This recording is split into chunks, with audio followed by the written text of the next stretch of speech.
British রাজপরিবারের সদস্য ও রাজা তৃতীয় চার্লসের ছোট ভাই অ্যান্ড্রু মাউন্টব্যাটেন উইন্ডসর শহরে অবস্থিত তার দীর্ঘদিনের বাসভবন রয়্যাল লজ ছেড়ে নরফোকের স্যান্ডরিংহ্যাম এস্টেটে স্থানান্তরিত হয়েছেন। গত সোমবার রাতে তিনি রয়্যাল লজ ত্যাগ করেন। স্যান্ডরিংহ্যাম এস্টেটে তার জন্য নির্ধারিত স্থায়ী বাসভবনের সংস্কার কাজ চলমান থাকায় আপাতত তিনি উড ফার্ম কটেজে অবস্থান করছেন। বাকিংহ্যাম প্যালেস আগেই জানিয়েছিল 2026 সালের শুরুতে অ্যান্ড্রুকে রয়্যাল লজ ছাড়তে হবে। তবে যুক্তরাষ্ট্রে কুখ্যাত যৌন নিপীড়ক জেফ্রি এপস্টেইনের সঙ্গে সম্পর্কিত নতুন নথি প্রকাশের পর এই স্থানান্তর প্রক্রিয়া দ্রুততর হয়েছে বলে ধারণা করা হচ্ছে। এপস্টেইন সংক্রান্ত মামলায় যুক্তরাষ্ট্রে সাক্ষ্য দেওয়ার জন্য অ্যান্ড্রুর ওপর চাপ ক্রমেই বাড়ছে, যদিও তিনি বরাবরের মতো সব অভিযোগ অস্বীকার করে আসছেন।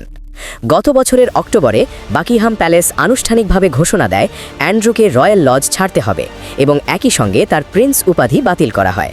এরপর থেকে তিনি অ্যান্ড্রু মাউন্টব্যাটেন উইন্ডসর নামেই পরিচিত হবেন বলে জানানো হয়।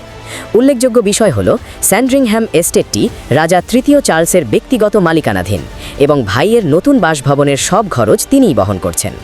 ভবিষ্যতে অ্যান্ড্রু স্যান্ডরিংহ্যামের মার্শ ফার্মে স্থায়ীভাবে বসবাস করতে পারেন বলে ধারণা করা হচ্ছে। রয়্যাল লজে থাকা ব্যক্তিগত মালপত্র সংগ্রহের জন্য আগামী কয়েক সপ্তাহের মধ্যে অ্যান্ড্রু আবারও উইন্ডসরে ফিরবেন বলে জানা গেছে, তবে আনুষ্ঠানিকভাবে তার স্থায়ী ঠিকানা এখন নরফোক। সর্বশেষ সোমবার তাকে উইন্ডসরে নিজের পুরনো বাড়ির আশপাশে ঘোড়ায় চড়তে এবং পরে গাড়ি চালিয়ে চলে যাওয়ার সময় পথচারীদের দিকে হাত নাড়াতে দেখা যায়। এপস্টেইনের সঙ্গে সম্পর্ক নিয়ে অ্যান্ড্রু দীর্ঘদিন ধরেই বিতর্কের কেন্দ্রে। সম্প্রতি বিবিসি এক প্রতিবেদনে তার বিরুদ্ধে নতুন করে আরেক নারীর যৌন নিপীড়নের অভিযোগ উঠে এসেছে।